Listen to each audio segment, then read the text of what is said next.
না ব্যাকে কেচে আছেন প্রায় 1,00,000 কোটি বছর পরে ভিডিও বানাইতে এসেছিলাম। বিপিএল, বিনোদন প্রিমিয়ার লিগ, যেখানে ক্রিকেটের চর্চা হয় না, হয় শুধু বিনোদনের চর্চা। ক্রিকেটের ক খ গ গ ও কোনো কিছু নাই। কপিল শর্মা শোর ভিতরে এই লেভেলের কমেডি আপনি দেখতেন না, যে লেভেলের কমেডি খোদ বিসিবি আর বিপিএল এই ফ্র্যাঞ্চাইজিগুলা এবং এই বোর্ড পরিচালনা করে।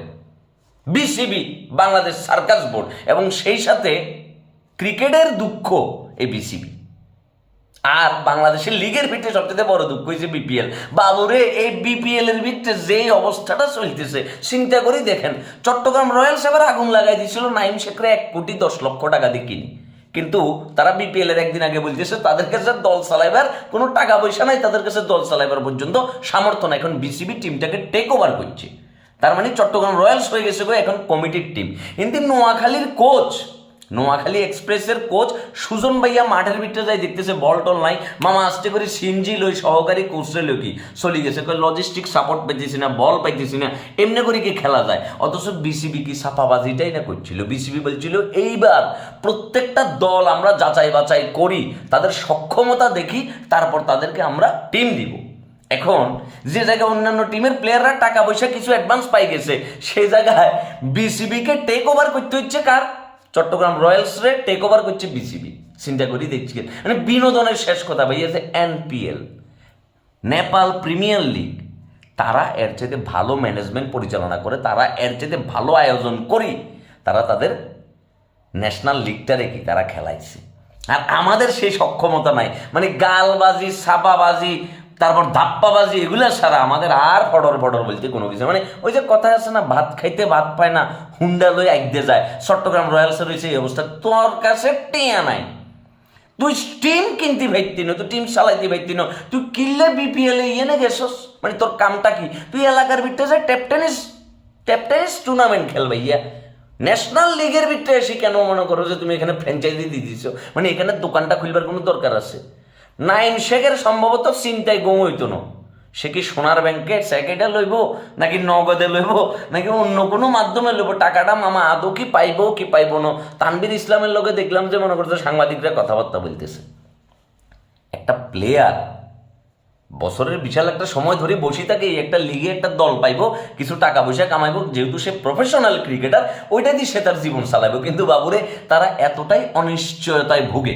ওই যে কয়েকদিন আগে দেখলেন না আমাদের এনামুল হক বিজয়, টাকা গত বছরের লিগের টিয়া হাতে এখনো পর্যন্ত ফাইনাল ফেসবুকে একের পর এক সে লাইভ করছে। তার জায়গা থেকে তো সে যুক্তি, সে খেলি দিছে, আপনি তাকে টাকাটা পে করে দিতেছেন না কেন?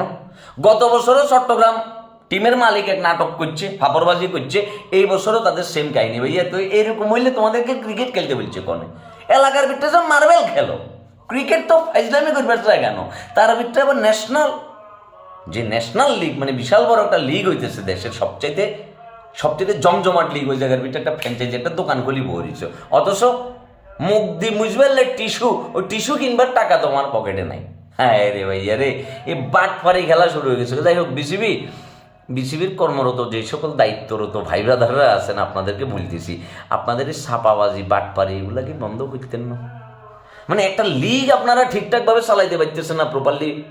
মানে লিগ শুরু হবে 1-2 দিন পরে, সে জায়গায় আপনারা এখনো পর্যন্ত কেমনে কি করবেন না করবেন এটা আপনারা বিরাট দুশ্চিন্তার ভিত্তি আছেন। সে জায়গায় আমাদের মুস্তাফিজুর রহমানই ভালো, বাংলাদেশি টাকায় 12 কোটি প্লাস টাকায় সে বিক্রি হয়েছে কার কাছে? কলকাতা নাইট রাইডার্সের কাছে। আইপিএল খেলবো এবং দেশের নামটা উজ্জ্বল করবো এবং অর্থনৈতিকভাবে দেশ কিছুটা লাভবান হইব। মুস্তাফিজও অর্থনৈতিকভাবে কি লাভবান হইব, তার যোগ্য সম্মানটাও সে পাইল। ময়ূক রঞ্জন এখানে অবশ্যই একটু কাকালালা করছে। মুস্তাফিজুরের বদলে আপনারা চাইলে 2 লক্ষ টাকা দিয়ে ময়ূক রঞ্জনেরও কিনতে পারেন, কিনি তারা খেলার ভিতরে চালাই দেন।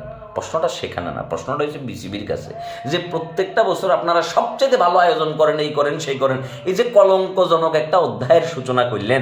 চট্টগ্রাম রয়্যালস যে এখন কমিটির টিম হয়ে গেল, এই কমিটির টিমরে বাঁচাবেলে তো বিসিবি নিশ্চয়ই সর্বোচ্চ লেভেলের সুযোগ সুবিধা দিব কিনা এই ব্যাপারে কিন্তু আপনারা ম্যাচগুলোর দিকে একটু নজর রাখিয়েন। কমিটির টিম বলি কথা, কমিটি তো টাকাটা তুলবার জন্য, তারা তো ইকানা করে গুটি তো চাইলবো বাবুরে, আমি হইলে চাইতাম, স্বাভাবিক। এখন দেখেন কমিটি যে টাকাটা ইনভেস্ট করতেছে, সে টাকাটা আদৌ উঠিয়ে আসতেছে কিনা। নাইম শেখ, তোমার জন্য শুভকামনা ভাইয়া। চট্টগ্রাম রয়্যালসের যারা আছেন তাদের জন্য শুভকামনা, নোয়াখালী এক্সপ্রেসের জন্য শুভকামনা, এবং সেই সাথে পুরা বিপিএল ম্যানেজমেন্টের জন্য, বিসিবি ম্যানেজমেন্টের জন্য শুভকামনা ভাইয়া।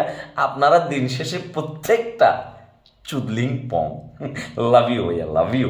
বিনোদনের লাই আপনারা সারা ভাইয়া, ক্রিকেটের লাই আপনারা একদম ক্রিকেট কি বলতাম, ক্রিকেট নিয়ে বলবার কিছু নাই, তবে বিনোদনের জন্য আপনারা কপিল শর্মার আব্বা। লাভ ইউ ভাইয়া।